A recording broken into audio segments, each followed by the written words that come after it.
दोस्तों, अंबानी की शादी तो हो गई। अंबानी परिवार के एक बेटे की शादी हो गई, अनंत अंबानी की और राधिका मर्चेंट से। तो ये शादी काफ़ी बड़ी थी, जिसके चर्चे जो हैं पूरे विश्व में हैं। देश दुनिया में इसके चर्चे हो रहे हैं। इस शादी के बारे में, तमाम चीज़ों के बारे में हो रहे हैं और बहुत बड़े-बड़े लोग भी पहुँचे इस शादी में। और पहुँचे भी क्यों ना, जब हमारे पीएम मोदी 2 घंटे 40 मिनट वहाँ रहे, तो बाकी लोगों को भी तो वहाँ पे रहना ही था और बड़ी-बड़ी हस्तियाँ पहुँची थी, पहुँचना ही था। बहुत बड़ी शादी थी और पूरे विश्व में इसके चर्चे भी हुए और इस शादी के कुछ अ, अच्छी बातें हैं, कुछ बुरी बातें हैं। क्योंकि मैं अक्सर देखता हूँ कि जो भी हमारे यहाँ छोटे लोगों की शादी हो या बड़े लोगों की, छोटे-बड़े से मतलब ये है कि आर्थिक रूप से जो कमज़ोर हैं या जो आर्थिक रूप से बहुत बड़े हैं, उनकी भी, सबकी मैं बात कर रहा हूँ। सबके शादियों में कुछ चीज़ें कॉमन होती हैं जिसके बिना वो शादी अधूरी मानी जाती है आज के समय में, और इसके बिना मुझे लगता है कि उनकी इज़्ज़त में 4 चाँद भी नहीं लगते हैं।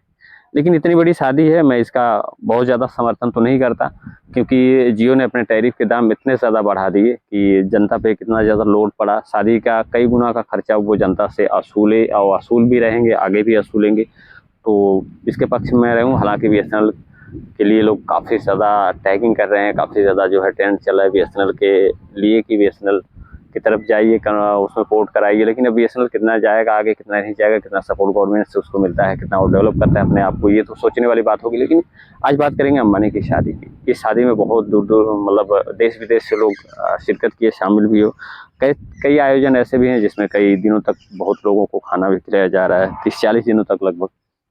तो इस शादी में पीएम मोदी और तमाम पॉलिटिकल हस्तियां भी पहुंची। सितारे तो पहुंचने ही पहुंचने थे, मुंबई के जितने भी सितारे हैं वो भी पहुंचे।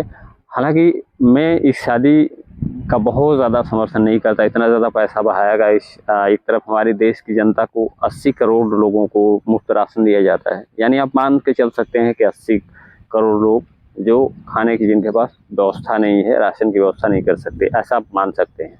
भले ही उनके पास हो या ना हो, वो बात अलग है, लेकिन ये मान सकते हैं। वहाँ दूसरी तरफ अरबों रुपए शादी में बहाए जाते हैं, तो इसके पक्ष में मैं बिल्कुल नहीं रहता हूँ। लेकिन एक चीज़ें, मतलब एक या दो ही कह सकते हैं आप, दो चीज़ें मुझे बहुत अच्छी लगी इस शादी में, कि जहाँ पे एक गरीब परिवार की या एक बड़े परिवार की अगर शादी होती है, तो उसमें जब तक नॉन वेज, जब तक वाइन का प्रयोग नहीं होता है, वाइन मतलब शराब का प्रयोग नहीं होता है, तब तक वो शादी एक तरह से कह सकते हैं अधूरी मानी जाती है आज के टाइम में। हालाँकि ऐसा नहीं होना चाहिए। हमारी शादी को एक धार्मिक अनुष्ठान भी माना जाता है, विवाह को, तो उसके अकॉर्डिंग हमको चलना चाहिए और करना भी चाहिए। लेकिन चूँकि आज आधुनिक युग में बहुत सारी चीज़ें बदल गई हैं और इस बड़ी शादी में एक ही चीज़ मुझे अच्छी लगी कि वाइन का प्रयोग नहीं हुआ और नॉन-वेज का प्रयोग नहीं हुआ।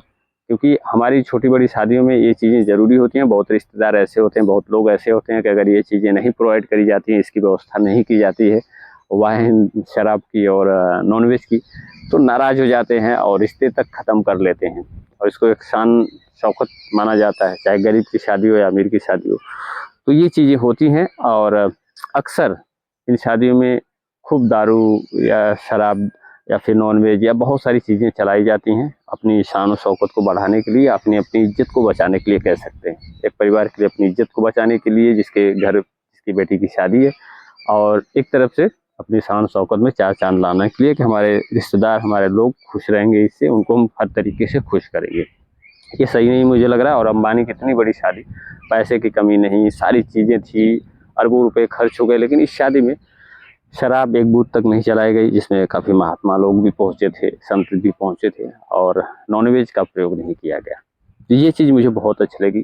काफ़ी ज़्यादा हम, मतलब एक ही चीज़ आप कह सकते हैं जो मुझे अच्छी लगी इस अंबानी परिवार की शादी की। बाकी मुझे कुछ भी पसंद नहीं, इसलिए कि जनता पे इतना ज़्यादा पैसा बढ़ाया गया, जनता के ऊपर इतना लोड डाला गया जियो के द्वारा।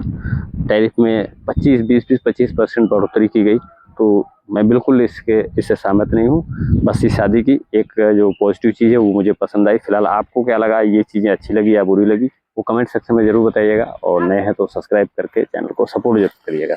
जय